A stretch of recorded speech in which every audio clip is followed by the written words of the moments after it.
This is Your Other Brothers Podcast.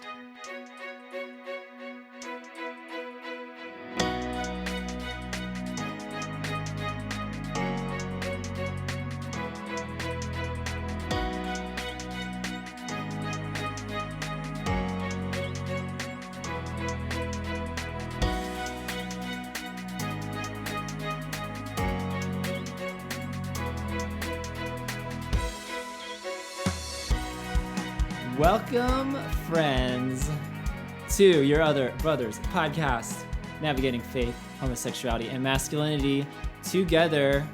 My name is Tom, and for the first time in well over a year, I am coming at you live from the Jewel of the Blue Ridge. I miss saying that phrase so much.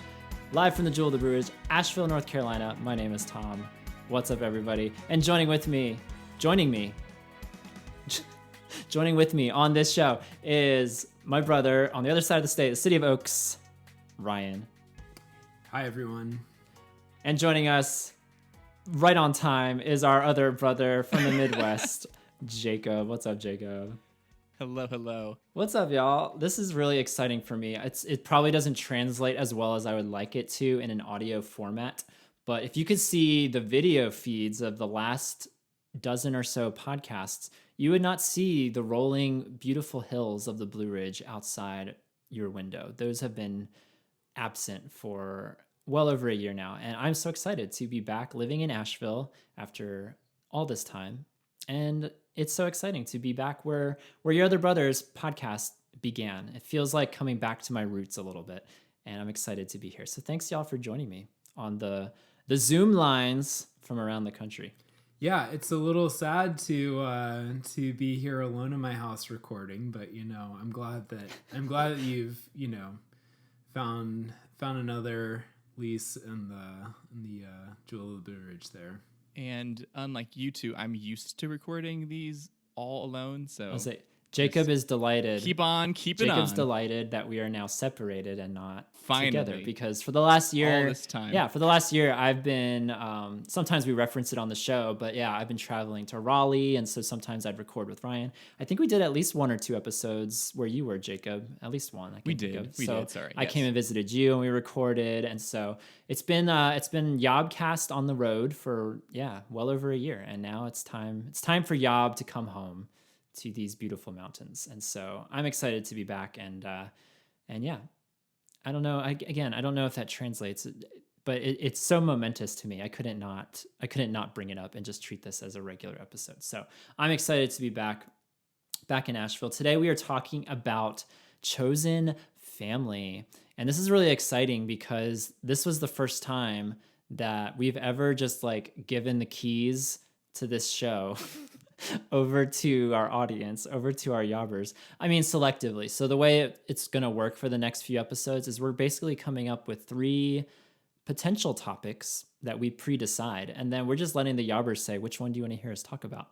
And so today, this is the one. I'm not going to say what the other 2 were, but I got to say, I was surprised by the poll results. I was not expecting to be talking about this with y'all today.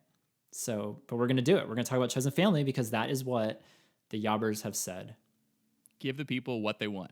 Absolutely. Give the yobbers their yearnings, and that is what we're doing. Mm-hmm. So, yeah, we're going to be talking about chosen family today, which I'm really excited to talk about. A good old relational podcast, I feel like this will be. So stay tuned for that. But of course, we're not going to just start talking about chosen family right now, are we, boys? No. We've got to talk about 18 other things No, first, much to our audience's delight. They love it when we do this intro stuff.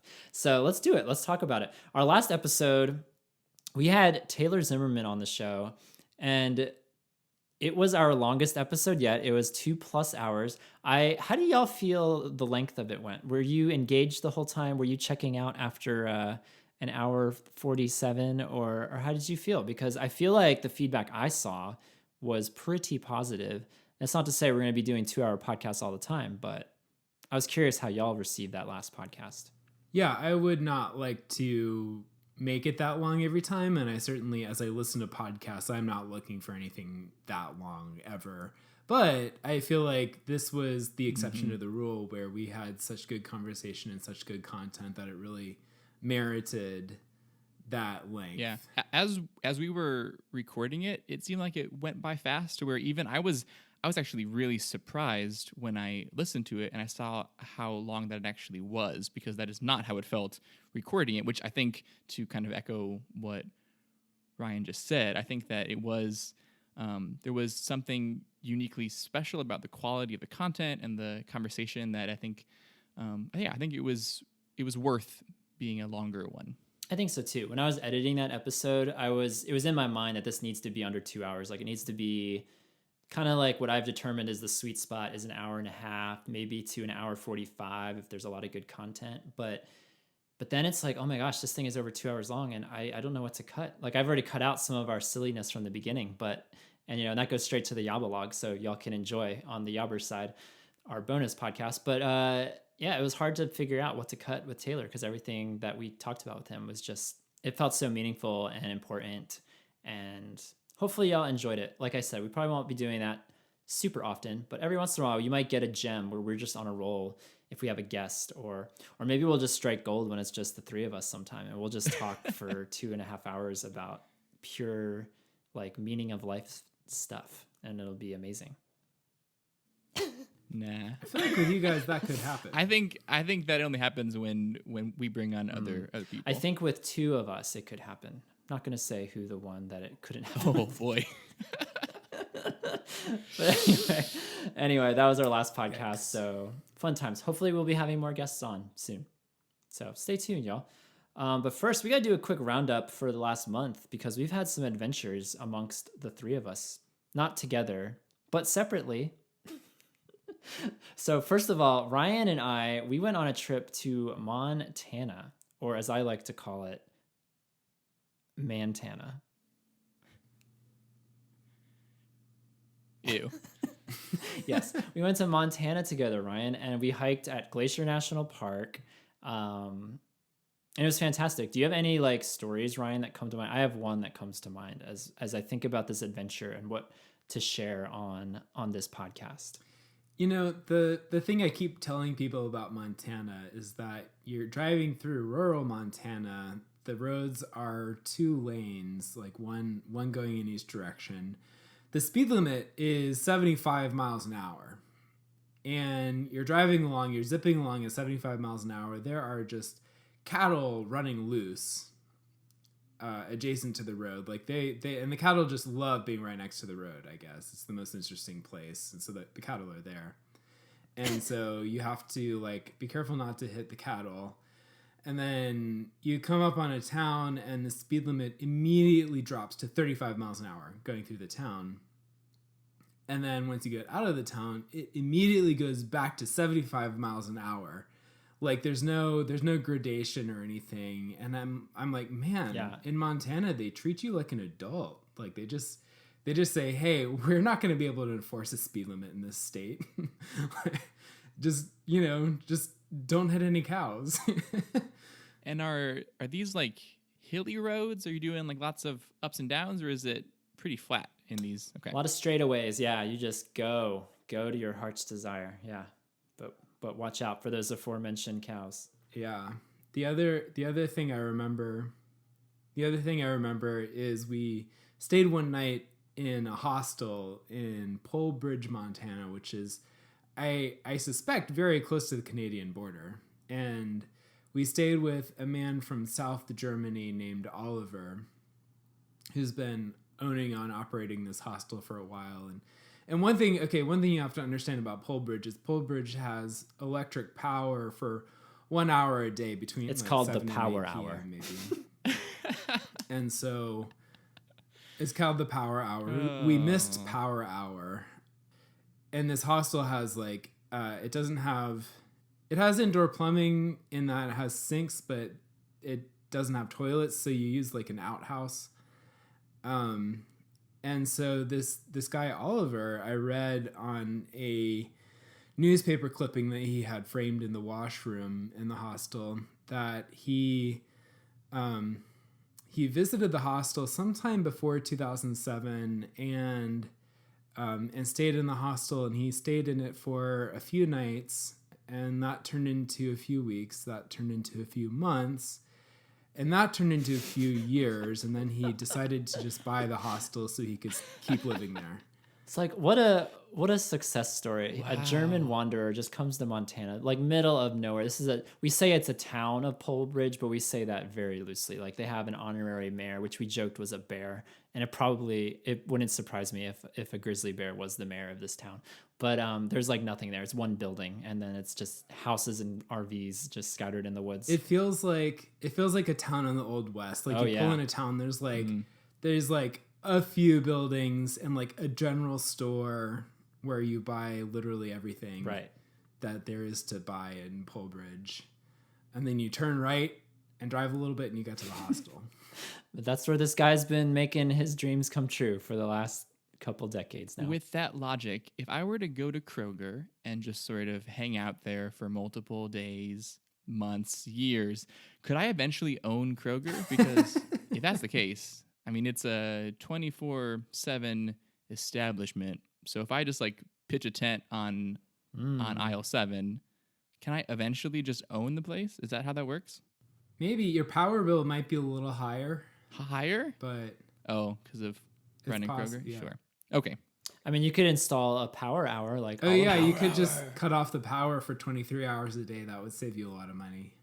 Was there any kind of cool like announcement to let you know that it was power hour? Was there some kind of like song that played? No, we missed it. Yeah, there could have been a laser show, and like you were only there for just one night, right? Yeah, we were just there for one night. Okay, gotcha. Well, that's not as we cool. missed it.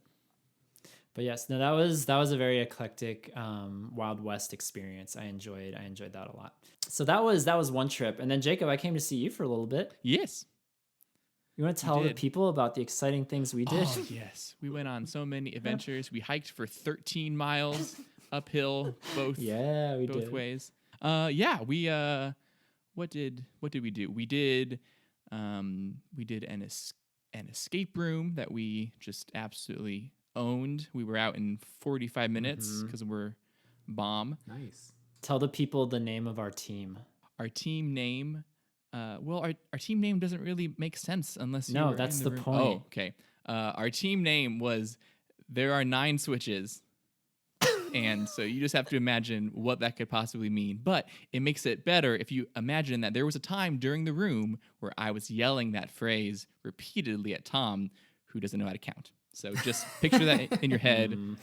Beautiful image. There are 9 switches. So this is a angry Jacob yells, "There are 9 switches." Well, we should have done Jacob now that I'm thinking about it, because we blanked for a little while when they asked us what our team name was after we froze. But something that would be so fun to do would be to like throw future teams off by like giving a false answer to one of the clues and be like, it's blue, green, green, red. And so when it gets to that part, they try that out and then they're just like, wait, but it's supposed to be it's blue, blue, green, red. Yeah, I mean, I'm gonna guess they probably would have censored us had we been too explicit with our fake clues. That'd be fun ideas for the future. Yes, indeed. That was fun. What so else did we do? the prime attraction of why I came, though. I mean, not just to see you. Because seeing you is an adventure and something to look forward to, regardless. But in addition to seeing you and escaping with you, we also attended a Preston Sprinkle conference together, which was amazing because we both have listened to him or read his books, and he's a pretty popular guy in our community. And I actually didn't get to meet him at the first Revoice conference. He presented at the first Revoice conference, and I tried to meet him after his presentation, and the line was just so long, and I missed him. I couldn't see him. And so I made it a point to go out to visit you, but then also go to his conference, which was amazing. He's wise and mature and funny and empathetic, and just I hesitate to say a perfect human being because that's not true, but I aspire to a lot of what he is, who he is. He's probably listening to this now, so you shout out to Preston. Yeah. My favorite part of the Preston Sprinkle conference was that there's a segment in the conference where he uses this really cool website where people can submit questions. And so they'll submit questions. You'll see all kinds of questions about LGBT family members or church members or policies or whatever. And so there's a lot of good, meaty, hearty discussions that come out of that. But then one person sent in their question. Oh, and I forgot to say, so then when people are submitting their questions, everyone else in the room can upvote those questions. So only the ones that rise to the top are the ones that he answered. So he answered like 7 or 8 of the questions. But one question that a guest submitted was, is your last name really Sprinkle? And that one got upvoted all the way to the top. And that was by far my favorite question. No, actually it was, is your last name really Sprinkles? And his response was, no, there's only one of me. And that was a great answer, I thought. And like 20 plus people upvoted it to make sure that it would make it to the top that was of the my list, favorite. which was it was fun to like see crazy. it start at its humble beginnings and then start to see like and it rises to the top. What's weird is that since I am so used to him or used to his name now, I don't realize that it's odd until I tell other people, like, hey, I went to a conference with this guy named Preston Sprinkle, and every time they're like, Sprinkle? Really? Is he a clown? Like, yeah, Sprinkle. Mr. Sprinkle. He has one of the best names ever, honestly. Like it's poetry. His name is poetry. It's poetry. Yeah, it really is. The fact that he is not attracted to men is hilarious. It's a to me. miracle. It's a miracle, right? A miracle. Yeah, it was a fun time, and it was cool to also meet one of our yobbers. So shout out to this yobber who is also at the conference, and another one or two of our followers as well was there, and they introduced themselves up to me. So it was just an all around good time of hearing what Preston had to say, and then also connecting with other conference goers from the region. So it was fun. That was the first time that I had ever met someone in person who listens to the show and made a comment about like something that I had shared on the show, and it was very surreal. Of like, oh, like you've listened to me, and we're just now meeting. So that was pretty cool. That was a fun experience. You finally became a celebrity, Jacob. Yes, I've arrived. You've arrived. I've made it. The paparazzi are coming to your door as we speak. That's only Grubhub, but oh yeah, Grubhub may or may not be coming as well. So stay tuned. yes, can't wait. So yes, I had a glorious summer. That was like the capper of my trips, because I took a few trips this summer living on the road and trying to figure out next steps for my life. And so it was awesome to be able to end the summer with you guys, both Ryan in Montana and Jacob escaping a room. Comparable adventures, one and all. So it was great. It was really good times. So yeah, but now here we are. We're back in the Blue Ridge, and we are rolling in to everyone's new favorite intro segment, the Shameless Share. All right. So I have had a situation in my life, and my plan was to share about this with you and tell the story, and I needed advice, and so I was going to ask you guys for advice. Well, this situation... Aww. Yeah, so this situation, though, has developed faster than I expected, and we didn't record quite when I expected us to, and so I had to go ahead and make some decisions, and now it's resolved. And so I think what I'm going to do is tell the story up to the point where I needed advice, and then ask you guys. I love it. I love manufactured scenarios are my favorite. So let's manufacture this. Let's go. But then I can tell you what I decided, and you can give me feedback. So then if you didn't do what we said, are we allowed still to say, I told you so, even if it's after the fact? Yeah. Okay. You're allowed to say whatever you want. This is me soliciting input. Excellent. Early last week or the week before last, I got a random text message from an unidentified number. This person said, hey. You up? No, this person started with, yo, what's up? It was an unidentified number, so I didn't respond. Because I thought, oh, clearly it's a wrong number. They'll figure it out and leave me alone. But no, the next day they text again. They say, hey. I thought, okay, well, the area code is 314, which is St. Louis. I know some people in St. Louis. Maybe it's someone I met at Revoice and is trying to get a hold of me or something. So I said, hi, who's this? They say, it's Austin. I said, Austin who? He said, from the bar Saturday. I thought back to Saturday, and that Saturday I was in a cabin by a lake, definitely not at a bar. So I said, oh, wrong number, sorry. He goes, really? This isn't Nick? And I said, nope, Ryan. And he said, the F word, that's not right. And then he didn't text for a while, so I thought, okay, well, that's the end of that conversation. But no. Later, the next day, he texts me and asks, do you know him? And so I respond, I mean, I know a few Nicks, but I'm not close with any of them. I'm guessing this dude either intentionally or unintentionally gave you the wrong number. Sorry, man, just a rando over here. So Austin replies, he said, my guess is he's just a one-night kind of guy. And so I was like, oh, the plot thickens. Okay, we're getting more of the story here. So then the next day he texts me again. He says, effing sucks with 5 S's. Ran into him today and he is indeed a dick. And so at this point I'm like, okay, I'll bite. Let's go for it. You know, let's see. Let's start a conversation, or keep the conversation going. So I said, OMG, the nerve. He should have been mortified. Cause like, yeah, okay, this dude Nick should have totally been mortified. Okay, I need to interrupt the story and say I'm already exhausted. But also remember, this is happening over the course of a few days. So every like. But also it feels like it's ended several times by now. And so yeah, I say he should have been mortified for giving like a one night stand like an absolute wrong number. Mm-hmm. Just say no, it was a one. I don't know. I don't know what the protocol is. Whatever. Yeah. Then Austin says, I don't get why people have to be like that. So I send like the angry snorting face emoji, and I said, Austin, I hope you find someone who treats you right. Kind of like trying to be empathetic, but also draw the conversation to a close. He said, as if that'll ever happen. And then I didn't respond to that because I don't really have time. That's a therapy session. So the next day, he texted me again. He said, you're sure you're Ryan? What do you say to that?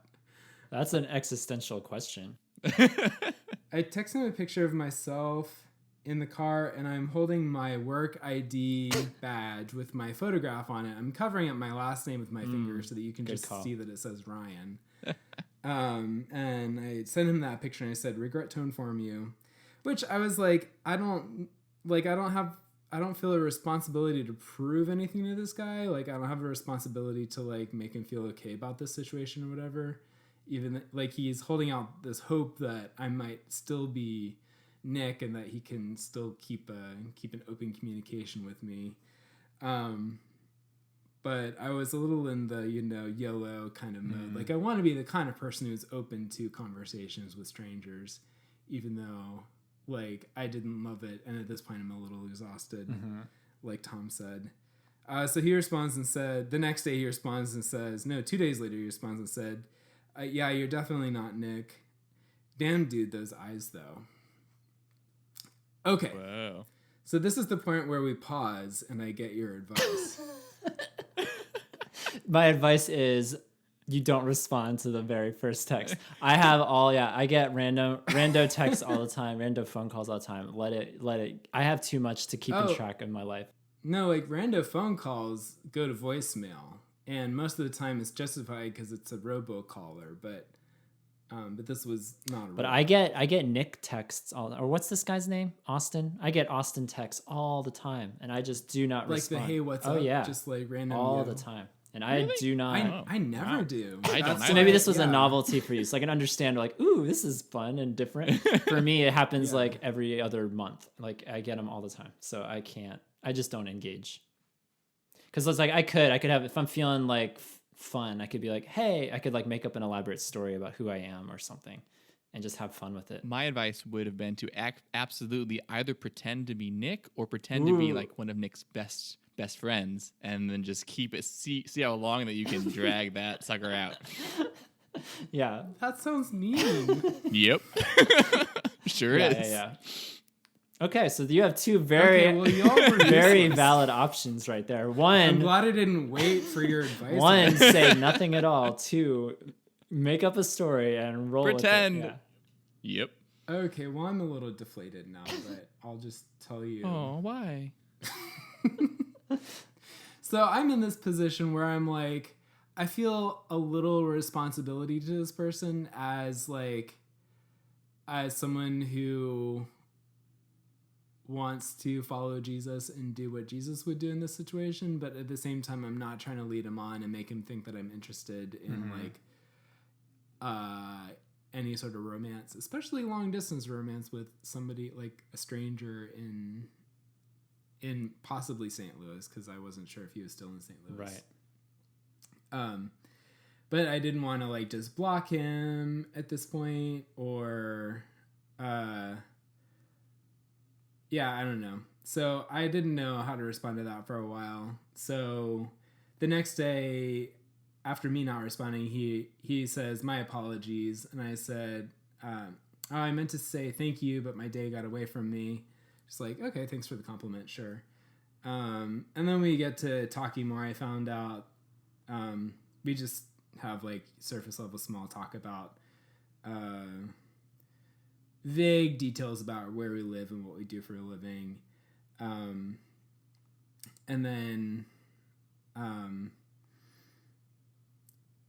then over time, like I realize every time I get a text message from him, like I get this anxiety of like, I don't know what to say. I don't know how to handle this.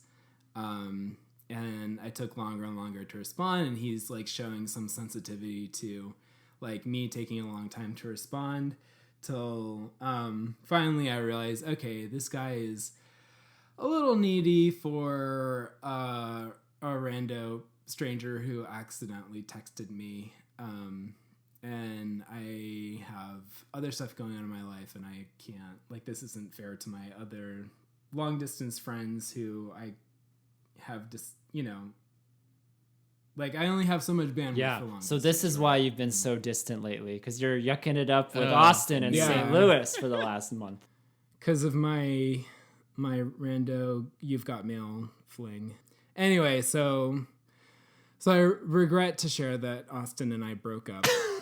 I'm sorry, I don't mean to laugh. But this is a very sensitive situation. It's not too late for you to say, "Hey, this is actually Nick. I just looked up that picture of Ryan online. You could resuscitate this in a heartbeat. What we had was magical, and I'm ready to start anew." Ryan, don't listen to Jacob. See my face right now. XO. Don't listen to Jacob, Ryan. What? Ryan. Are you possessed by Satan right now? This is a Christian podcast, Jacob. I'm just kidding. Yes. Anyway, I said, hey, dude, didn't want to ghost you, but I've been going through some stuff, and I don't have it in me to start a new long-distance friendship with a stranger. Unfortunately, I'm not a person with a lot of social bandwidth to begin with. I have to focus on local stuff. I wish you the best, Austin. And then I blocked him. Good call. So, yeah. So that's the resolution. It was an interesting experience. I feel like this story is going to be very relevant to people, because I know I'm not alone. People get rando texts like this all the time. It may be new for you guys, but this is a thing that happens. And my advice is just don't engage. And it's not to be a heartless person, but it just, for someone like me, with low social bandwidth, I just don't have the time to engage in this. That's my cruel, but also taking care of myself solution. I guess I just wanted to be open to the spontaneous, That's admirable. Yeah. Anyway, so that's my sharing. What was the shameless share. The shameless sharing. Shameless share. That was great. Here's to you, Austin, wherever you are. If you're listening, well, first of all, I hope you're not, because this is super awkward. Let's get Austin on the show. But if you're listening, shout out to Austin. What happens when Austin becomes a yobber? Is that going to be weird? It will I guess be. not, because like it's not like anything weird happened, so that it wouldn't be like that wouldn't be odd. I feel like I made an implicit promise to someone and then I couldn't follow through with it. I hear you. Ryan, you have a good heart. Much better than Jacob's or mine. So true. All right, Jacob. What share do you have to shamelessly share with us? Yes. So I feel like when you chose the name of the segment, you actually knew what I was going to share, because it's fairly shameful. I would like to talk about sleepwalking. And I would like to intro that by sharing a little tale. This is actually breaking news, because this just happened last night. So to give a little bit of context to have this make sense, in my room, I have a large windowsill in which I keep plants. I love plants. My home is filled with them. One of my favorite plants is that I have an orchid that I've had for probably 2+ years that I am proud to say that I've gotten it to bloom 3 or 4 times. So I love this orchid like a child, or like a pet. I should say pet. It's not a child. So that is over by my bed. So last night, a part of my dream, at some point, I thought that someone was going to come into my room and attack me. And I remember kind of like sitting up, my heart pounding, I'm sweating, thinking that someone's going to come and attack me. I reach over, I grab the orchid. It's got 2 wooden stakes in it that you use to hold up the orchid as it's growing. I yank those out along with the actual orchid stem and flowers itself, and I'm ready to defend against the oncoming assailant. With orchid sticks and orchid flowers hanging with from my orchid. hand. It's in that moment that I sort of actually fully wake up and realize what I have just done. And I get very sad because I just ripped my orchid to pieces to defend against nothing. Also, some of you may be wondering, why is it that upon pending threat of physical harm, why do I immediately go towards tiny sticks that are next to me? In my defense, a part of the dream had something to do with the fact that these sticks had become imbued with great power. So in my mind, course. I was going for the best weapon that I had at hand. And so I woke up in that moment feeling very ashamed and sad. So my question to pose to you guys, is that do you have any sleepwalking stories of either your own or friends and family? Hold on. You cannot just like pass this off to us without us now responding to Please this elaborate, crazy story. So wait, you literally woke up standing up, holding your crippled orchid. Is this what happened? I was actually, so I don't know why, but I got out of bed to get the orchid, but then I brought it back into bed with me. So I actually woke up like sitting up in bed, holding the pot in my left hand and holding the sticks and the actual orchid flower in my right hand. Were you like covered in dirt or something? Like what? No, I'm I trying to get managed a visual. So I didn't actually like pull the plant out of the pot. I just pulled off the leaves, the actual flowers? like flowered part, the like stem and the sticks. So like I wasn't dirty. I just happened to have half of it in one hand and half of it in the other hand, poised That orchid and ready is to just strike. That orchid was just sitting in the window enjoying its night's rest, when And all of a I sudden murdered this it. monster came and just ripped its head off. Yeah, Like, yeah. what the? Yep. So My condolences. Thank Jacob. you. Thank you so much. Can we get the video footage? Alexa, wish. show us the That would video be footage awesome. from that night. Yeah, I do have I took a picture of the aftermath of what I did to my orchid, but alas, I have no video to show. Please show Okay. us that. Please share the photo with us, and we can share that on the website for all Lovely. to see. That and would be enjoy. perfect. If this is what you do to your plants in your sleep, maybe don't get a pet. Yeah, right. Or I mean, I'm a like, bit like yeah, anybody. this. So I told all this to my family, and my mom, who is planning on visiting me soon, said something like, maybe I shouldn't come anymore. So apparently, I'm You scaring work this people out. off from You ever need to coming work to this see out me. first. Once you finish like working this out in your life, then you're safe. to Well, have I don't think that's visitors gonna here. happen because I've done other things too. This is not the first time, and it's kind of genetic because my dad has done similar worse things. So it's not Similar really gonna go worse away. thing.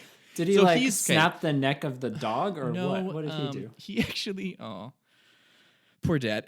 He actually thought that the house was on fire and jumped out the window.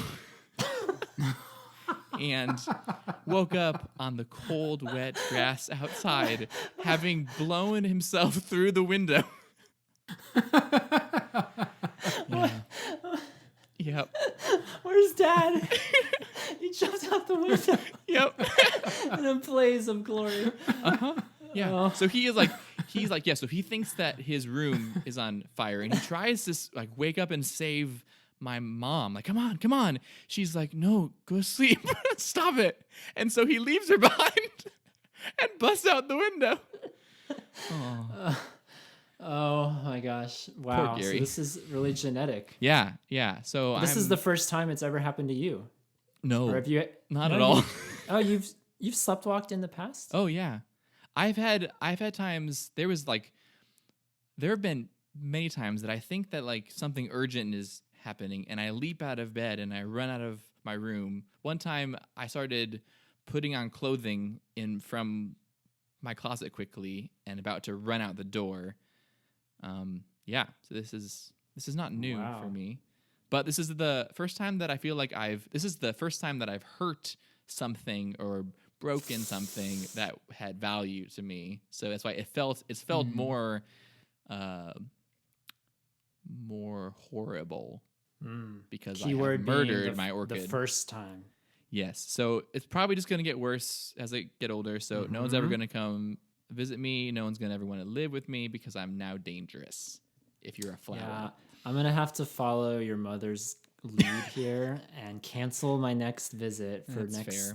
January. Yeah. That makes sense. I'm not much of a sleepwalker. I'm a pretty sound sleeper, I think.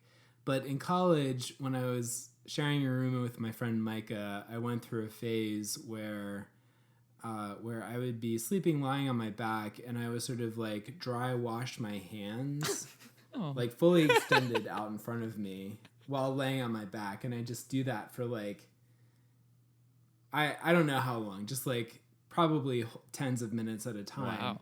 And I remember like in my sleep, in my dream, being like, this feels so good. And it just felt so good. It was like so satisfying to do this. And that's why I kept doing it. And Micah said it freaked him out a few times to like, he'd be staying up late playing a video game or something. He'd look over and there I am like dry washing my hands like in bed. Yeah, that would be a pretty creepy sight to see you like rubbing your hands together. All right, moving on with the rest of the show.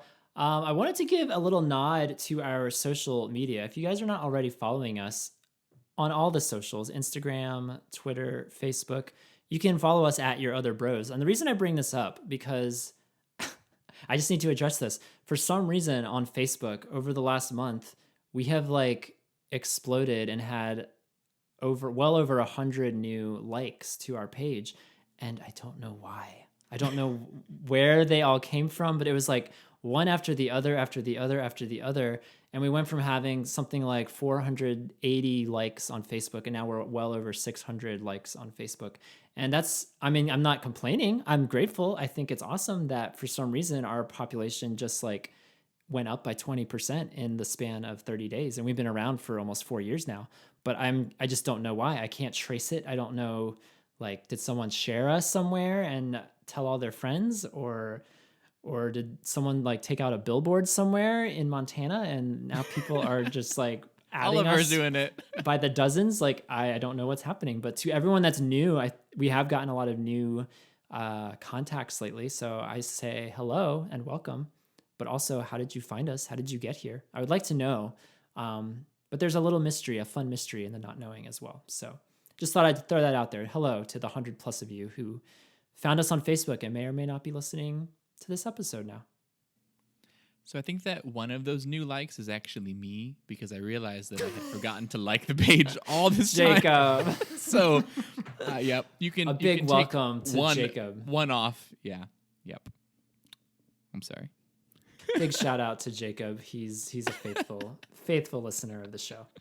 Thanks for supporting us on Facebook. You're welcome. I love it. It's now time to read our next iTunes review. And this is also a bit of a sad goodbye to iTunes, for it no longer is with us. Goodbye, iTunes. Jacob, you wouldn't know because you're not in the Appleverse. What happened to iTunes? iTunes is no more. It's I'm not sure what it is now. I don't know. I don't know the terms and where people are sending these reviews now. It's a mystery to me. I bet Ryan knows. Ryan, you know Apple things that are happening in the no? I knew iTunes was going away, and now it's just Apple Music, and then I guess Apple Podcasts is where the podcasts live.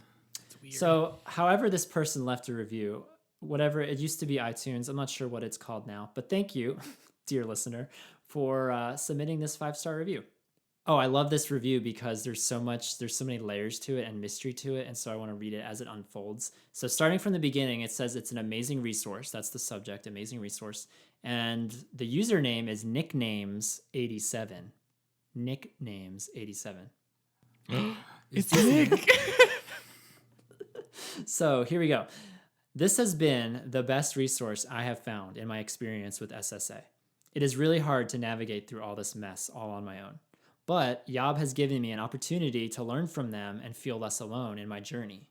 So many topics which I have been so confused about, they have provided me with clarity. It seems like everybody in the world has an opinion about this topic, but nobody's actually providing a way for us to live it out. The world will give you arguments and apologetics. Yob provides people and real-life experiences. Okay, so to this point, really flattering, encouraging, awesome reviews so far. Really grateful. And then it keeps going, a couple more lines. I have one major complaint about the show. Uh-oh. It needs women. We experience this too, not just men. So plot twist. Plot twist. Nick is a woman. Nice. Oh, That's good. I love a good plot twist. my because assumptions are exposed. I read this, and it's clear looking back on it, it's like nicknames. It doesn't have to be Nick space names, but like nicknames, 87. So nicknames is indeed a female based on the closing lines of this review. And Most of them prefer women. so I'm grateful. I'm grateful for a woman's perspective and the fact that a woman can enjoy our blogs, enjoy our podcasts, and still be blessed and find encouragement and hope for the journey. But yeah, then like, I don't know what to do at the end. Like, I personally would love to have women at least show up on the show. And we've had a grand total of one woman come on the show in 50 plus episodes. So our ratio is not that great, but maybe that will soon change, you know? I mean, it is your other brothers. And so I feel like there's always going to be more of a masculine like presence here, but I also want women to feel included in the conversation too.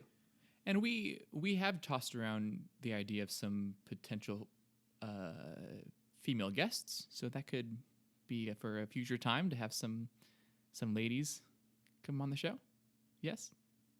Question mark? It is now thrown into the Yob ether. Like we will be looking at potentially getting a woman on the show soon. That would be fun. I would enjoy that. Also, I wanted to make a big shout out, but we recently celebrated our 3-year anniversary of being on Patreon, which is a huge number. Like some Patreons just fizzle out. They don't have the stamina, and for a reason, it's just like a short window, a short season. So yeah, 3+ years of Patreon, which is how Yob still exists after all these years, making everything happen. I'm so grateful for the 160 plus Yobbers who support Yob on a monthly basis. Thank you guys. We recently did a Zoom room. We do these regular Zoom rooms, which is a group video call with a bunch of our bloggers and our supporters, our pledgers. And we've been doing these once a month, like from the inception, since we started up Patreon, basically, like from the very first month, we started doing these Zoom rooms. And there were times where we'd have like 5 people show up, and then only 1 person would show up, and maybe 3 or 4 would show up.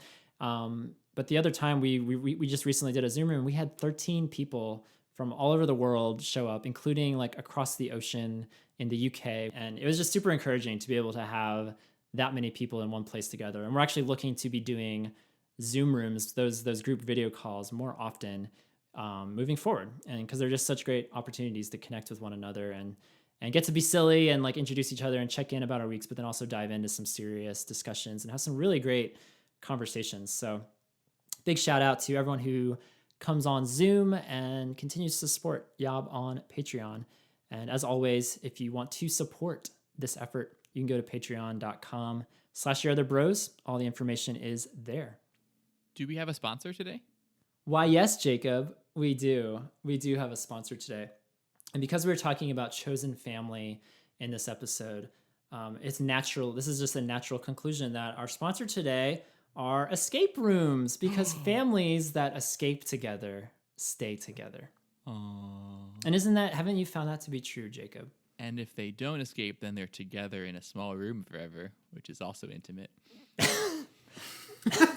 Right, exactly. And because you chose that, you're not only choosing your family, you're also choosing your death sentence Yes. together. Yes. So it's a really beautiful, poetic thing. So thank you, escape rooms, for bringing joy and energy, confusion, anger, puzzlement, and ultimately a sense of togetherness that really sums up what a chosen family is all about. So as I said earlier in the program, this was a topic chosen by our Yobbers, which I'm excited and delighted that they chose. I was not expecting them to choose this, and they did. And for those that aren't familiar, chosen family, is this a term that y'all, I want to start off right off the bat and just gauge the room. Like, how familiar are you with this term, where it comes from, kind of its like intonations and just its history and how it has or hasn't related to your life? Is this a term that you've come to much in your journey, or no? So this is a term that I was only introduced to probably in the past couple years. And so one of the reasons why I'm jazzed about talking about it is that it's something that I've like heard pieces of, and I'm really excited to learn more about like what exactly it means, how it looks in each of our lives, because I know that it's something that's been a part of my experience, but I don't think that I've had this label to actually put on it. And so it was probably through the first or second Revoice conference that I first like heard this term in connection to the LGBT community, as being something that is, I guess, like one of the core tenets or pillars or something that's very important in that conversation. Yeah, similarly, I feel like it's been part of my experience for a while, or at least part of like my heart for my relationships for a long time. And so when I first heard this term, which I don't remember when it was, but no one needed to explain to me what this was or what it meant. It automatically kind of clicked in my head, and like, oh, I know what this is talking about because I have experienced this or wanted this with certain people. And so it's a very intuitive term for me. I today have sort of a mixed disposition toward it, which I hope to explain more later. But I think that in general, it's a great thing to talk about. And I think that our communities and our churches can learn a lot from the LGBT plus community about family and what it means to build a family. Yeah. Because I wanted to put that out there because it's not a term, maybe a lot of people within Christianity don't really know the term or know the background of it. Even in the group, I remember we posted that this was one of our options for a podcast. And one of our Yobbers posted a comment saying, "What is that? What's chosen family?"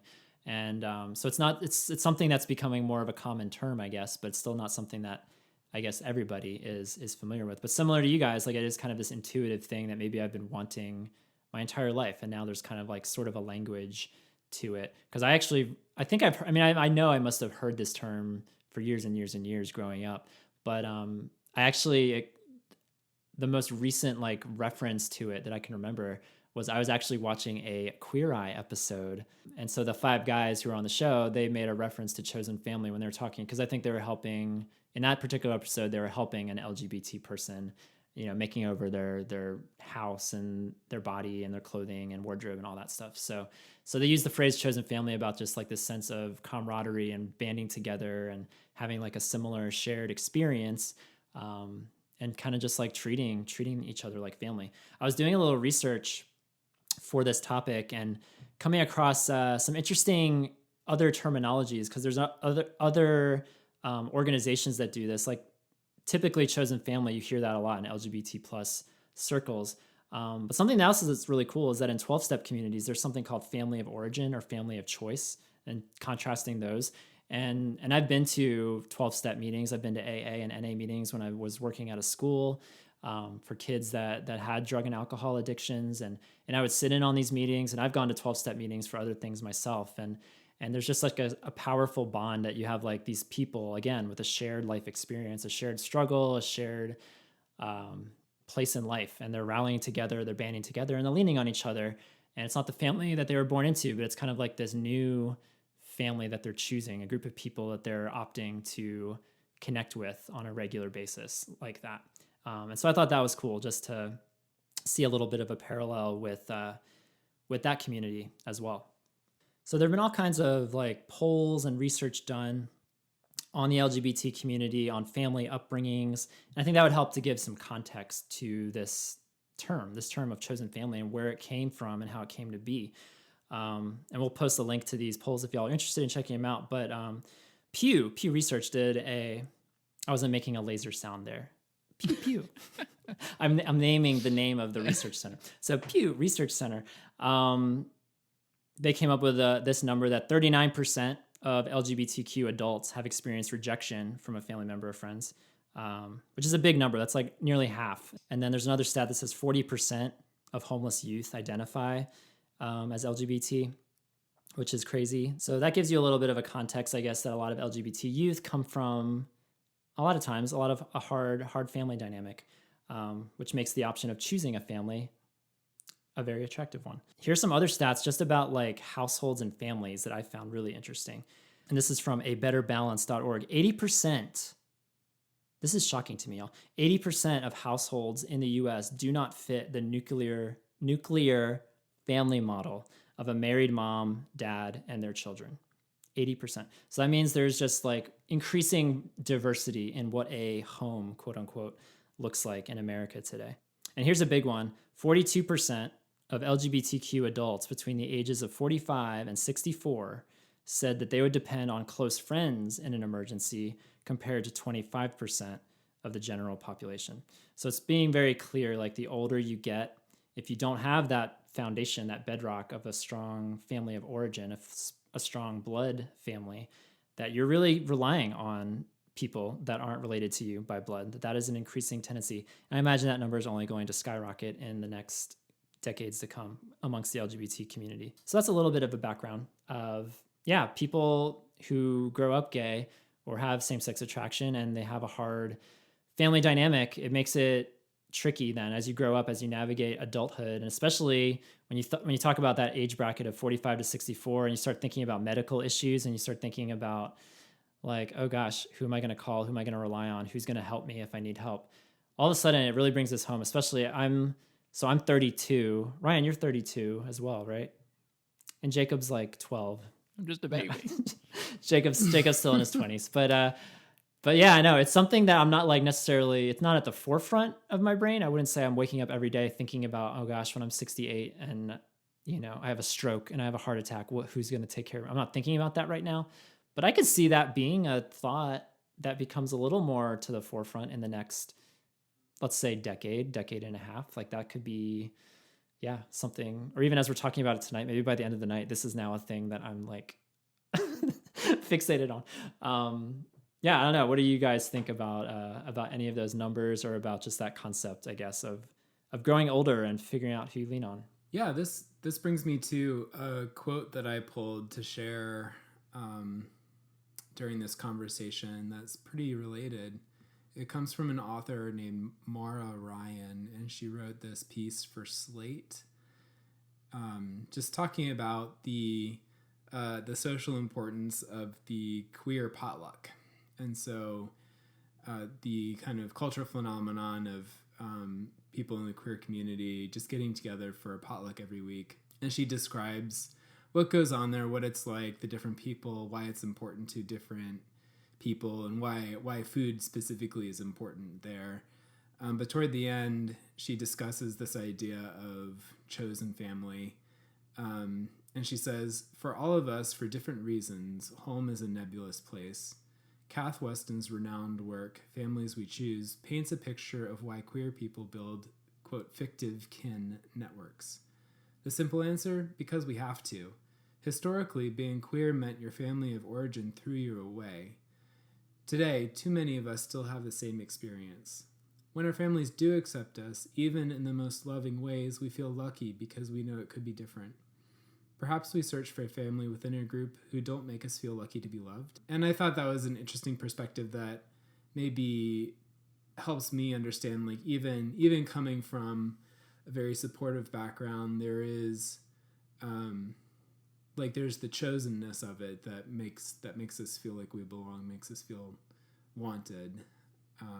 Like my parents loved me very much, but they didn't exactly pick me, and I have no doubt that, like, having raised me, they would pick me to raise again. But like there is that kind of that element of choice that is a real blessing as kind of an aspect of that Yeah. life.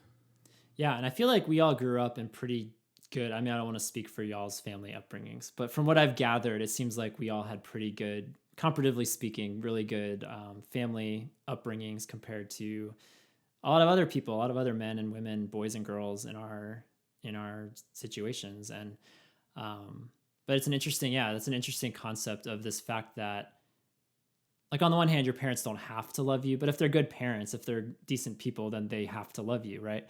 And versus friendships, and especially if you're gonna throw around terms like family, chosen family, equating these people with the people that you came from, the blood that you came from, like that's a big deal to be able to choose that and to live that out in supporting one another and loving one another. Mm-hmm. I think a piece that I've come to realize is that this concept of chosen family, as I think about, as you had said, when thinking about the future of getting older and probably not having children, probably not having the kind of biologically related family that a lot of people will have, I've come to think of this as being not like an optional thing that, like, oh, it'd be nice to have, but something that even now in my late 20s, when I think about the future and getting older and like who's going to be there for me, it's like something that is very necessary, I think, for my own flourishing. And I think that whether or not this concept of chosen family is important because your own sorry, what was the term for the family that you're born into that had a nice phrase to it that I'm just blanking on? Family of origin. Whether they've like rejected you or not, for a lot of people in our position and who are looking at singleness as the long-term venture, it's something that's really important for us. And even like that's even how when I think about the friendships that I'm forming, for instance, in my local church, like the idea of these people becoming family for me is huge, and something that I talk about openly with them, of like having people that I feel like are a part of my family now. Yeah, and I was joking about it earlier, like that this isn't something that I've thought about. And I think as I've been like preparing for this podcast and thinking about it, it kind of has given me a new perspective that I'm grateful for, because truthfully, the reason I haven't thought about what do I do when I'm 65 and who's going to be there for me, it's a blessing because I do have a good family, and I do have a brother and a sister, and I do have like at least a baseline network of people that I know if in a worst case scenario, if like the worst befell me, like assuming that they're still around when I'm still around, like there's a like I don't necessarily worry about that I know that I have the family of origin is going to be there for me. But it's this topic and this as I've been like thinking about it and then going into it, it's just it brings to the surface the fact that I a lot of times see the world through my. This isn't to say like that I don't have struggles and I don't have things that I have going against me, but man, I have a lot going for me as well, and it's really given me a renewed appreciation for my family of origin. Because legitimately, there are people like we have only children in our community, only childs in our community, and I can imagine that if I didn't have a brother or sister, this would be a bigger deal. Like, because more than likely your parents are gonna go before you do, and having a brother and a sister kind of feels like, okay, I have some backup, I have some support, that I'm not going to be totally left out to dry when I'm an older person. But I can only imagine for only child's listening. I know there's so many of them listening right now that's not, that comfort isn't there, that assurance isn't there, and so that's giving me a new perspective on this whole concept, because I've heard about this for years now and it's just never really clicked with me. I've heard about people saying that they're thinking about it, they're thinking about getting older and who's going to be there for them, and I've just never understood that. And to an extent, I can't fully understand that now because I do have a chosen family, or I do have a family of origin rather, that's a pretty phenomenal one. And so I'm trying to see the world through other people's eyes through this topic, through this conversation, because I know that doesn't come nearly as easily to other people. And it gives me a whole new appreciation for people who are choosing this life, choosing to live celibately, choosing to follow this traditional sexual ethic. It gives me a whole new appreciation for them if they are really relying on Jesus with more faith than probably I have to, just practically. Yeah. So here's a question for you guys. If we're saying family doesn't need to just be defined by that family of origin or by genes or biology, that we can have a more expansive definition of family than that, then what is our definition of family? How would we define that? Ooh. What does it mean to be family with somebody? Yeah, that's a really good question. I think one of the first thing that comes to mind is that there's a place in the Gospels where Peter, I think, makes a comment to Jesus about how they have left everything to follow him, and Jesus responds to him by saying that not one of you have left fathers and mothers and brothers and sisters and lands and homes that you will not receive 100-fold of brothers and mothers and sisters and lands and homes in this age and in the age to come. And so I think that I don't think there's a part of me that feels like this is the Christianese answer, that our brothers and sisters in Christ, that being how we define family as believers, is that connection that we have because of Jesus. And I think, but I think that is actually true. And I think that when it actually, because that's kind of a vague idea. But I think if you, in the practical everyday life, I really think being connected to a local body of believers, typically through a church, that the circle of people in that group that you form the most intimate connections with, that those become family.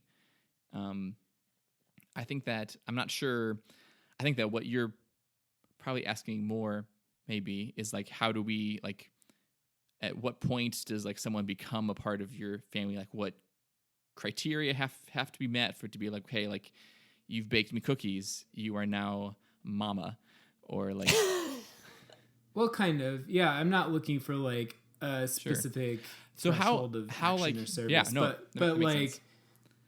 but your comment about once you become intimate enough with somebody, then their family is revealing. And so do you define family as people who you're intimate with? So do you have to be intimate with someone for them to be family? I think that as I had said, I think that just being a fellow follower of Jesus makes you a part of the family of God, which has obviously really broad implications. But I don't know if you don't really have the same kind of feeling of closeness with millions of people at the same time. So I think how I would actually, for the people that I would use the language of you feel like you're a part of my family, or I'm a part of your family, I do think has some level of intimacy and closeness that I think that I would probably, if I were going to define at what point it becomes that. I think that it's when the like everyday parts of life, the mundane, the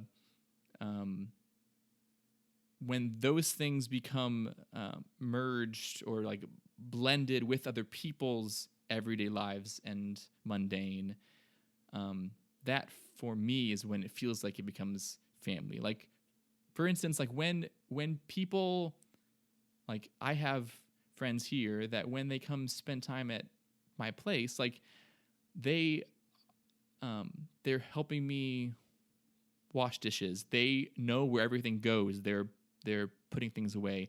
They're comfortable coming over and just spending time while I'm doing laundry. So things that, and see, like also as I'm thinking this, I realize that I'm taking what I have experienced in the family that I was raised in, those kind of like how it was like to interact with my parents and with my siblings. And when those interactions in some form and that kind of closeness that I've experienced, once that's shared with people outside of that group on the regular, that's when I would say it feels like that we're in the same family. Yeah.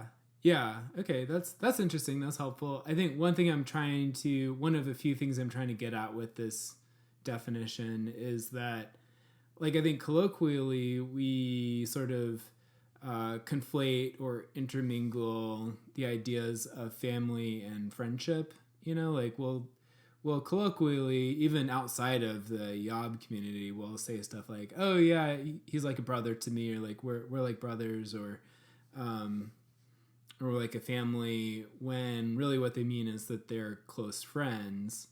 But I think that, like, when you get down to it, they are kind of two different things, two different categories, two different phenomena. So what, from your point of view, with that being the case, when does a close friend become a member of your family? I think, yeah, so when I was thinking about how I would answer this question, I think what I came to is that, like, first of all, I think that a lot of the physical, temporal things that we see in our lives and our world are kind of pointers to spiritual realities behind them. So, like, marriage is a pointer to the spiritual reality of Christ and the church, Christ's relationship with the church. And the sacrificial system of the Old Testament was a pointer to the transcendent spiritual reality of Jesus's sacrifice on the cross. And so I asked myself, is there like biological family, material family, is that a pointer? Is that a temporal pointer to some spiritual reality? And I think it is. I think it's a pointer to spiritual family, which doesn't really answer the question, what is family? It just gives us kind of it sort of shows that our common understanding of family maybe is really more of a metaphor for something more real that we don't really have a good way of describing or explaining. But maybe the best that I could do is saying family is kind of the people who are coming from the same place as you and or going to the same place as you. And maybe even like are sort of like made of the same stuff as you in some sense. And so, like, I like a close friend, if they're not from the same place as me or going to the same place as me, like, I could be tight friends with them right here and right now, but like I wouldn't really consider them family because we're not on the same trajectory. Yeah.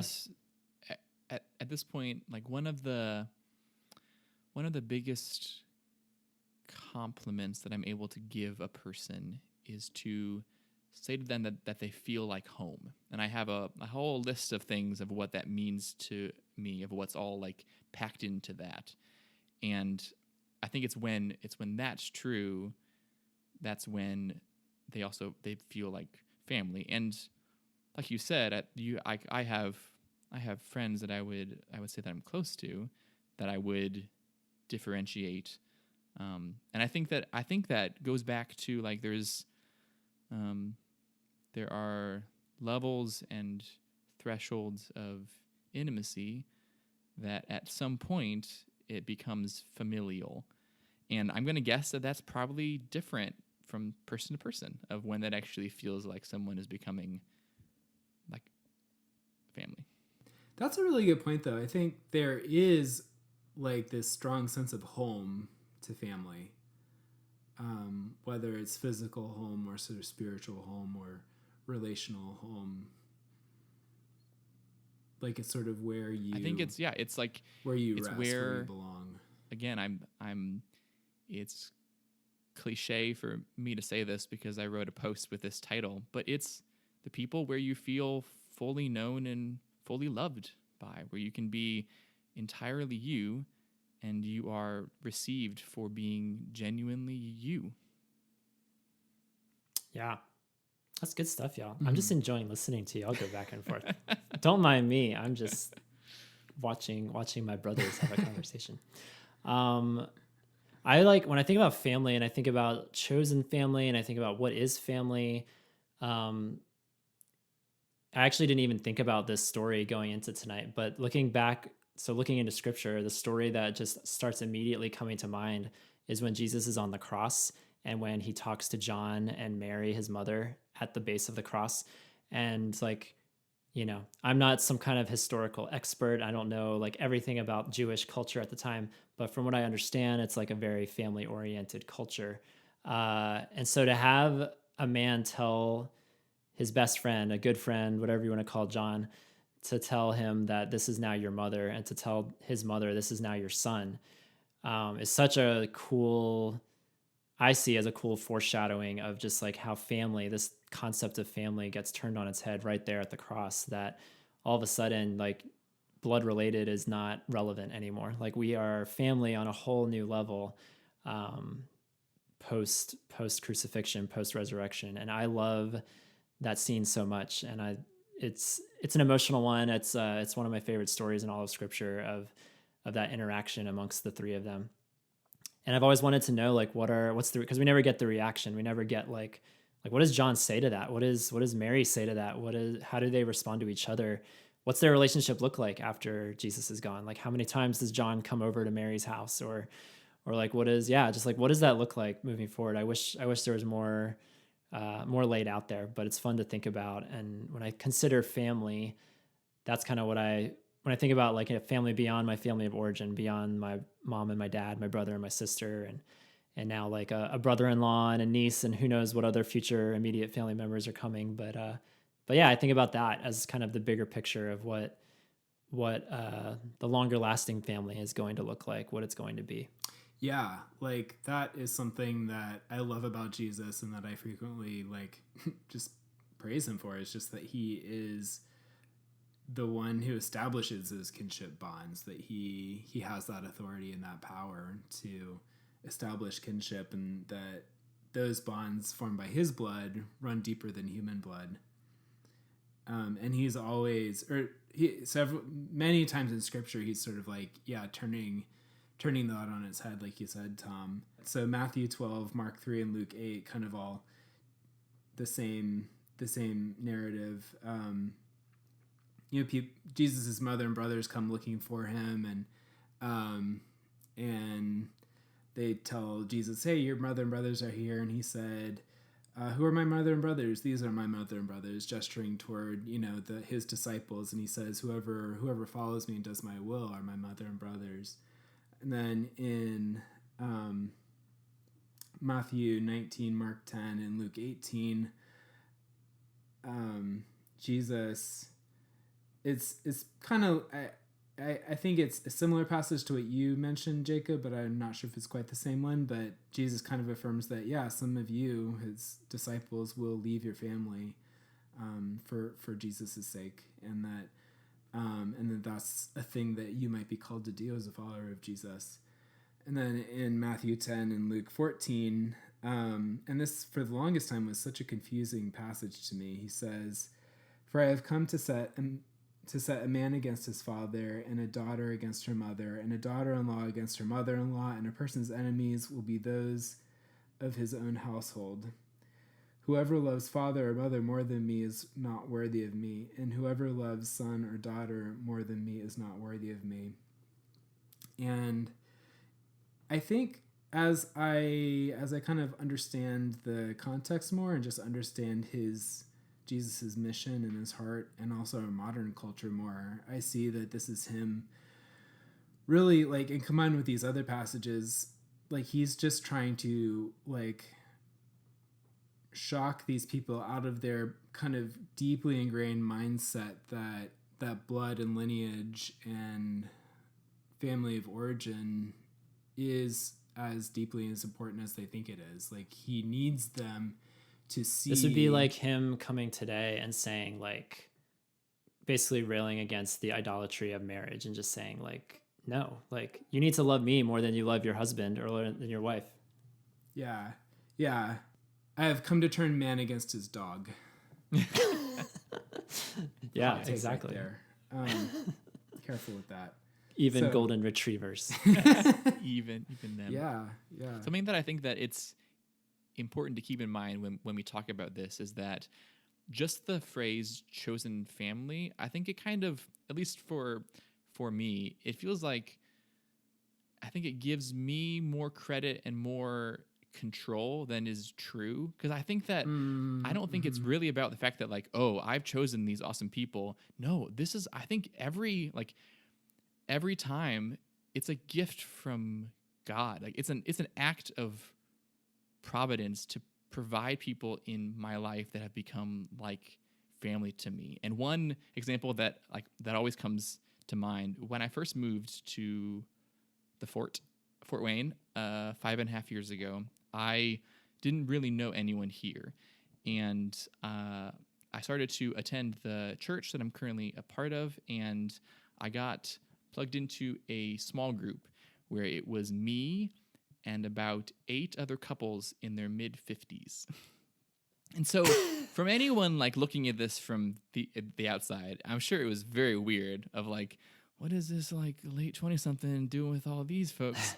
And even, like, from the beginning, like, I wasn't sure, but it was such a gift because I was in a city where I didn't know anyone. It was like I was instantly given all of these aunts and uncles who were, like, bringing me into their homes and making me feel welcome and making me feel like I was a part of their families individually, but also, like, that group was very much a family together, which was exactly what I needed. And I've continued to see again and again God providing family for me. As much as there have been times that I have, like, just really wrestled with not having the kind of quote unquote family that, like, good Christians are supposed to have with a wife and 2.5 kids. But yeah, he's honestly every step of the way he has provided those people for me. So I think that there is this sense of, like, yeah, there is a, like, mutual choosing of one another, but at the end of the day, it's all a gift. Totally. And that was kind of something I alluded to earlier when we were talking, is I have mixed feelings about the term chosen family. It's because I think if you sling that around a lot, it's sort of tempting to think that in the body of Christ we get to choose our family. I want you and you, Yeah, not yeah. you. Definitely not you. Right. And you and you and you. Yeah, when really, like, God chooses for us. And so in a sense, it's a little different from the, like, secular queer experience of chosen family, where you get to choose, oh, I want to go to this potluck with these people, and if I don't like someone or if we don't get along, I don't have to keep going. Like, with the body of Christ, if you don't get along, guess what? Like, your point B is sometime in eternity, and you're getting there. You know, like, you're working it out one way or another eventually. It kind of goes back to what you were saying about how the biological family sort of like used great language that I'm now going to butcher. How it like points to the spiritual reality of our family through Christ. And I think that like it kind of like all of us have cousins that like we're not really close to, and maybe they sort of get on our nerves or we find kind of annoying, but they're still a part of our family, and because of that we choose to love them, we choose to show patience and grace. And so I think there are also like while there are people in that you will be given as a part of their chosen family that you might not like have this like super intimate close relationship, but because of your family status that you have because of Jesus, you're going to choose to love them the best that you possibly can. You're going to choose to show them grace because they are a part of your family. And Yeah, and that's a good thing to bring up because I have mixed feelings about. I'm glad I wasn't the only one with mixed feelings about this whole chosen family terminology because yeah, I mean, for a couple of years, like I tried to basically choose my family and live with my family, and what I learned was that like if I'm only choosing people of a certain sexuality and people of a certain persuasion and people of a certain proclivity, like I'm missing out. I'm missing out so much on the diversity of the body, and I'm talking about the spiritual family here, Christian family. So that's women, that's straight people, that's older people, that's married people too, for that matter.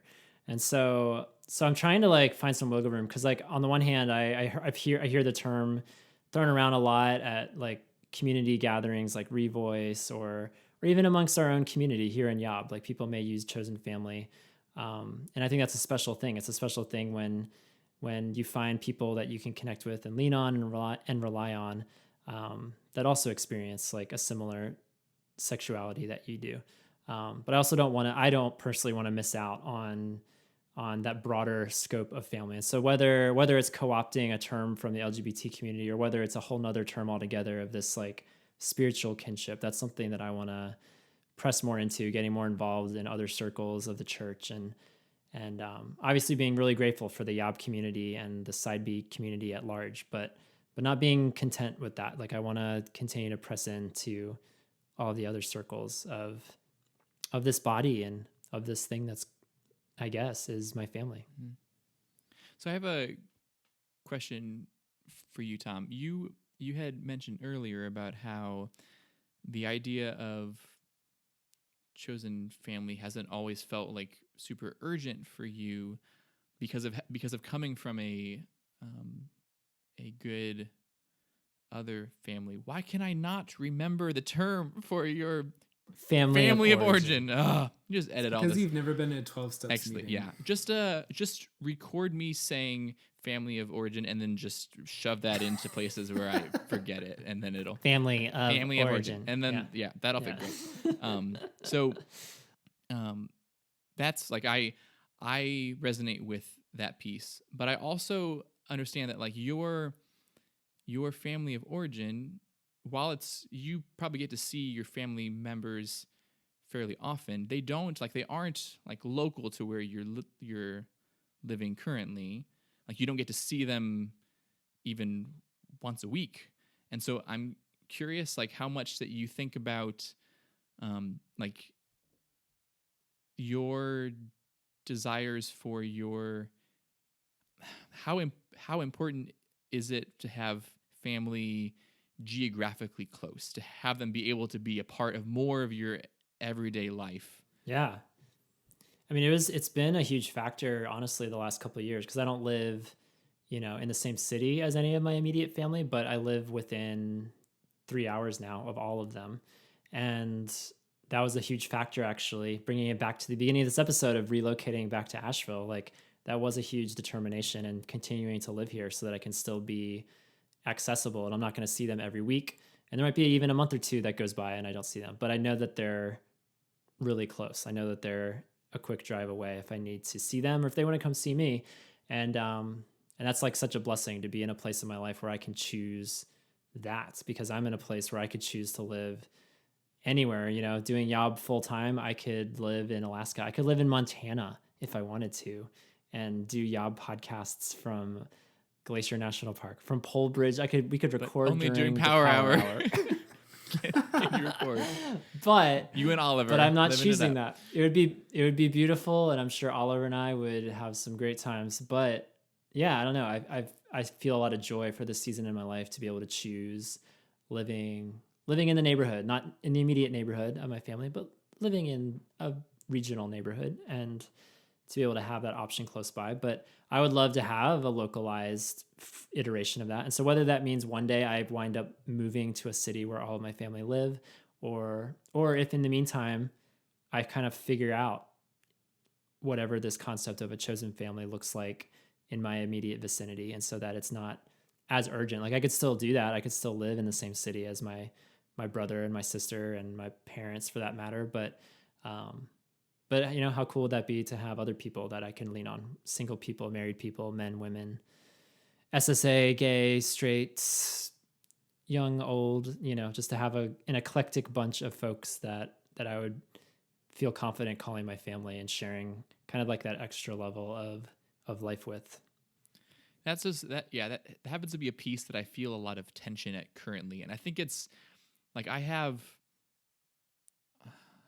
I really only have SSA or gay friendships long distance, and so I don't have any that are geographically close that I get to spend time with more than just visiting, and that's something that has felt missing for many years. And I don't know how much of it is the actual sexuality piece as much as it is like having people who do feel like singleness is the long-term calling, which you don't have to be gay to have that be true, but to have that be kind of the way that they're orienting their lives, and to be able to share, like that's a feels like, at least in my world, a pretty unique thing.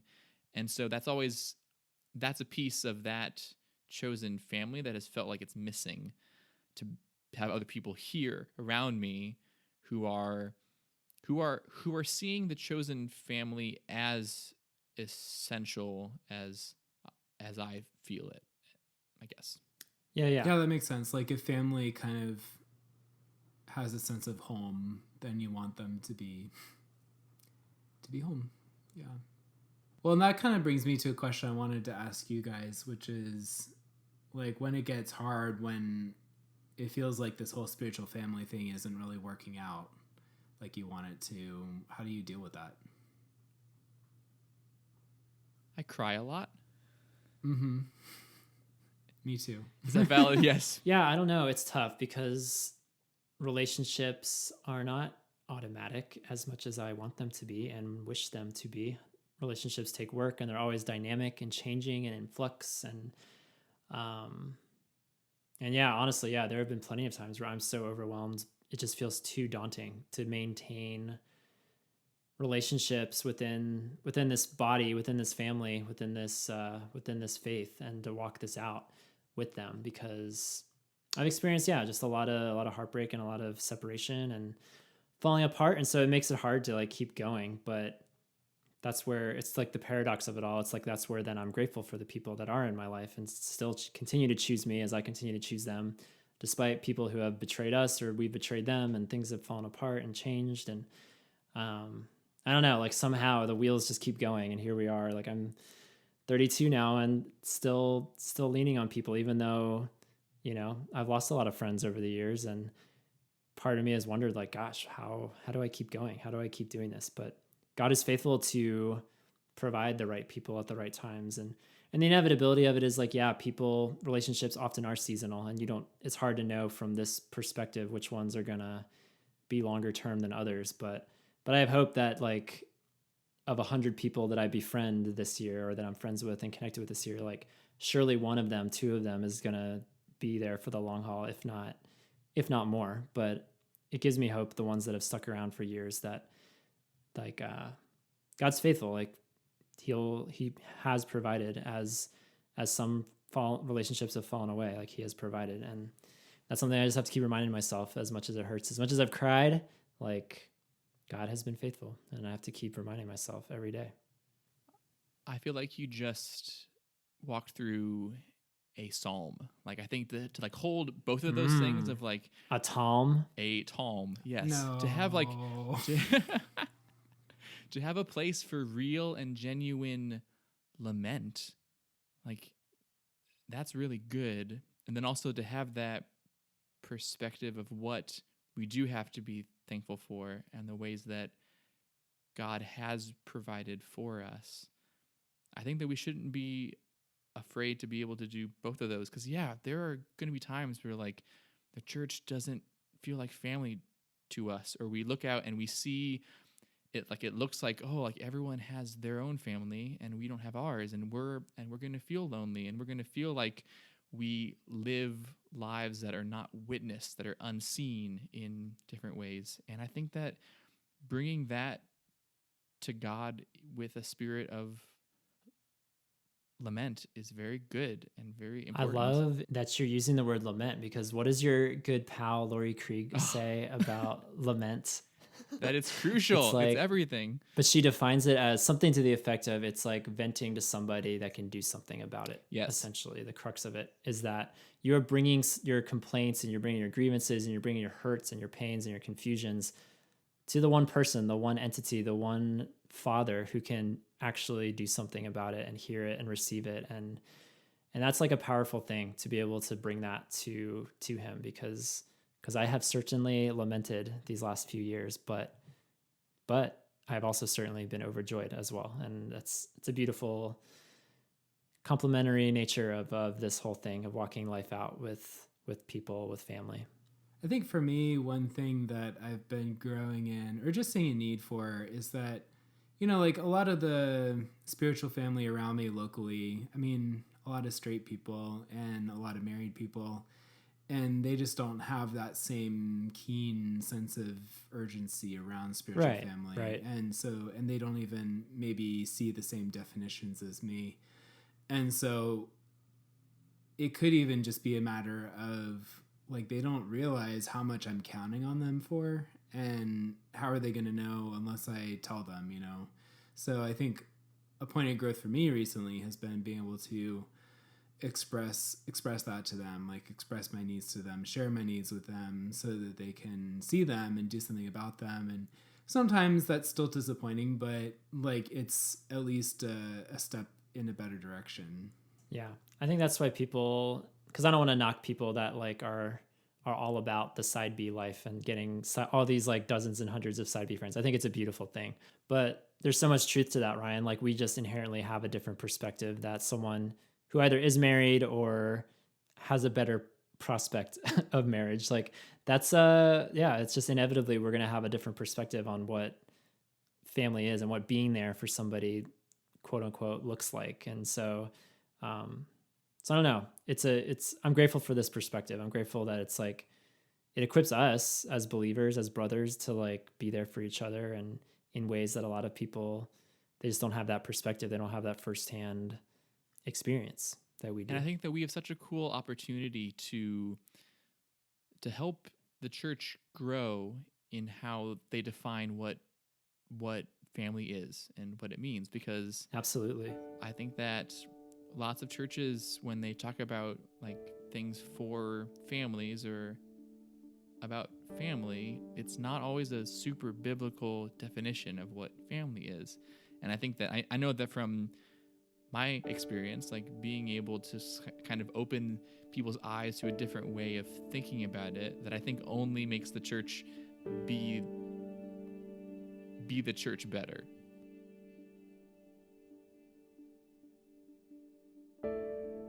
Several years ago, I was supremely blessed, not just to witness some of the most dynamic and meaningful expressions of true Christian family, but to actually partake in it, to contribute as a member of the body myself. The first came with a church that I was once a part of, and in particular a life group, a small group that I joined that met every Tuesday night. And it was an eclectic group of individuals. to be sure. Young and old, men, women, single, married, dating, people with full-time jobs, and others like me with several part-time jobs stacked together, some in school and some out of school, and all of us very much trying to figure out how to make this thing called life, and in particular this thing called life together, making it work. And generally every month we would come together for a potluck, and everyone would contribute a side or a drink or dessert. Inevitably, an older woman in our group would come 30 minutes late, but would carry out a gigantic tray of something steaming beneath tin foil, and she took it upon herself to be a blessing to our group, to her family. And from food shared around a table to conversations in a living room, for the first time in my life, I actually felt that this word, this term, family, wasn't just a cliche. It could actually be real. It could actually be true, beyond a mom and a dad and a brother and a sister. And a second instance of family came while working at a summer camp for boys. And the memory is so distinct and strong from one of the last nights of that camp. And while sitting on the floor watching counselors and kids run all around the gym, I saw a distinct picture of paradise, that this is the way it was always meant to be from the start. Young and old, smiles and laughter, a togetherness in the room that was palpable. Kids that came from all sorts of healthy and not so healthy family backgrounds to escape for a couple weeks in these mountains of North Carolina, to throw a ball at a counselor, to shoot a bow and arrow, to paint their bodies in war paint, to learn about Jesus, to take and to give. For as much as I was paid to contribute and give to these students, to these kids, to these campers, they most certainly gave back to me in the forms of words of encouragement, in the forms of jokes and laughter, in the forms of togetherness day in and day out all summer long. And a realization that by the end of the summer, these weren't just kids, these just weren't campers. These were my brothers, my 12 and 13-year-old brothers in Christ. These last two Revoice conferences, we have sung a song called "Oh, How Good It Is." And it is a song not just for sexual minorities and not just for a subset of humanity, a subset of the church, but for the greater church, the greater family at large. The lyrics read as follows. Oh, how good it is when the family of God dwells together in spirit, in faith, and unity, where the bonds of peace, of acceptance and love are the fruit of his presence here among us. Oh, how good it is on this journey we share to rejoice with the happy and weep with those who mourn. For the weak find strength, the afflicted find grace when we offer the blessing of belonging. Oh, how good it is to embrace his command, to prefer one another, forgive as he forgives. When we live as one, we all share in the love of the Son with the Father and the Spirit. So with one voice, we'll sing to the Lord, and with one heart, we'll live out his word, till the whole earth sees the Redeemer has come, for he dwells in the presence of his people. And so, my brothers, you with strong families of origin, and you without, you young and you old, you hopeful and you whose hope feels frail. May we remind ourselves often of this family of believers chosen for us long ago, a family beyond DNA and middle children, a family of untold generations, a family beyond even space, a family of soulmates and a family of misfits. Let us choose to step out with one another in this family of God, walking beside those similar to and those quite different from us. Let us choose again and again to do as Christ did for his church, his bride, his family, to give of ourselves, to die to ourselves, to aid in the coming of a new heaven and a new earth, soon and very soon, a new place, a new dwelling, a new home.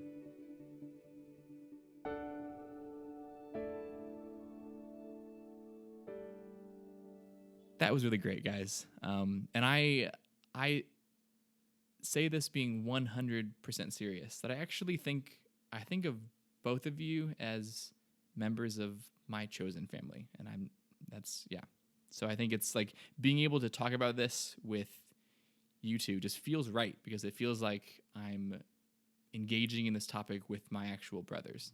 So thank you for that. Same here. I was just reflecting on Jacob. that earlier today. Yeah, this was a fantastic opportunity and a conversation to have with, people. We do throw the term brothers around, and I realize it can sound redundant and cliche and maybe watered down to some people in some contexts. But when I say the word brother, like, I really do mean it. I learned it from a friend way back in the day, who's ironically not my friend or brother anymore. But it was amazing to learn from him, because he called everyone brother, everyone he met, baristas and people on the street, and even there's a character called Desmond from Lost who would call everyone brother, and he would use his Scottish accent. And for whatever reason, this term brother has just always resonated for me, not just as a term of endearment, not just as a like, hey tiger, or hey coach, or how, but like intrinsic of something deeper. And especially when you relate it to like fellow believers, because we're all brothers in the sense that we're all humans and we're all like sharing life together in that capacity. But when you boil it down to this faith journey that we're on and this trajectory that we're all walking toward, the term brother just takes on a whole nother meaning for me, and sister for the females out there as well. So yeah, and one of the differences between like ties of friendship and ties of family or kin is that they just have different rules and work differently. And so you can only have a few like super close friends and a few more like moderately close friends, and then you can only have like 100 or so people that you're kind of on your social radar. Like the human brain is only wired for so much, and that's like ties of intimacy or friendship. But like kinship bonds work differently. They're defined differently. They have different rules. Like there's no reason, like technically intrinsic to the definition of kinship, why you couldn't have 1,000 brothers or 1,000,000 brothers. Yeah, it could be like Solomon's wives, but in brother terms. Right, like it doesn't come from concubines. Yeah, that's the image that we would have. Conky brothers. Well, what I'm trying to say is that it doesn't come. You can from have thousands and thousands of conky brothers. My bond to you and other people as brothers isn't something that comes from inside of me. It's something that has been established outside of me. Absolutely. Yeah. Absolutely. Which is and so this begins part 2 of our podcast as we talk for the next 2 hours about the term brothers and kinship. Let's keep talking. No, we're done. Y'all, I want to hear what you have to think. We've talked long enough. I want to hear about y'all's experience with this term chosen family. Is it new to you? Are you familiar with it, or at least the concept of it? What do you think? I'd love to know your thoughts on chosen family and how you approach it as a teenager, as a 20-something, as a 30-something. If you are all the way up in your 50s, 60s, 70s, how are you processing life?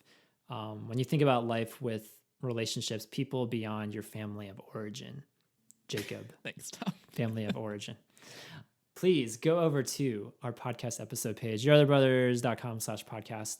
Search for the episode 52 topic and leave us a comment. I'd love to hear some stories from y'all. And if you want to vote on the next topic that we talk about, be sure to check it out on Patreon. Cast your Be vote. sure to, yes, if you are not already a Yobber, become one and vote, because your vote matters. This is the new democratic way we are handling the YOBcast for now, at least. It's a fun little experiment. So who knows what we'll be talking about next time, but the Yobbers will tell us. So we'll be back when that happens.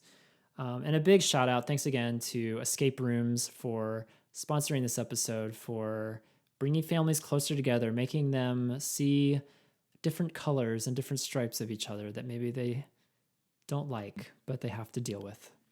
Turning friends into enemies or friends into family since 2012. Thank you, Escape Rooms. Yes. Thank you, Escape Rooms. Where were you for 2012 years of our civilization? But better late than never. All right, y'all. That's going to do it. It was fun to be back with y'all, to talk about Chosen Family, to be back in the Blue Ridge. It was just a magical merging of all sorts of factors today. So thank you all for being here, and thanks for all you guys for listening. For all your other brothers, this is Tom. This is Ryan. This is Jacob. Reminding you that you are not alone. Even the sparrow finds a home. Bye, everyone. See you next time, everybody. Bye, guys. Thanks for listening to Your Other Brothers podcast. Navigate more with us at yourotherbrothers.com and comment on this episode at yourotherbrothers.com/podcast. Subscribe to our show to never miss an episode. And if you enjoy what we do, consider rating and reviewing us on iTunes. You can follow us on Facebook, Twitter, and Instagram at Your Other Bros. If you'd like to further support our storytelling effort, consider becoming a Yobber. Yobbers pledge monthly and receive perks like calls with authors and other supporters, access to a secret Facebook group, and additional podcast content. Visit patreon.com/yourotherbros for more information. Don't miss our monthly bonus podcast on Patreon, The Yobbalog, featuring responses to previous podcasts, content not featured in public episodes, calls from listeners, and more. Ask us a question or tell us a story by leaving us a message at 706-389-8009. If you're new to the show, we'd love to hear from you. You can email us at podcast@yourotherbrothers.com. You can also write us at Your Other Brothers, P.O. Box 843, Asheville, North Carolina 28802. Until we journey next time, we're glad you're with us.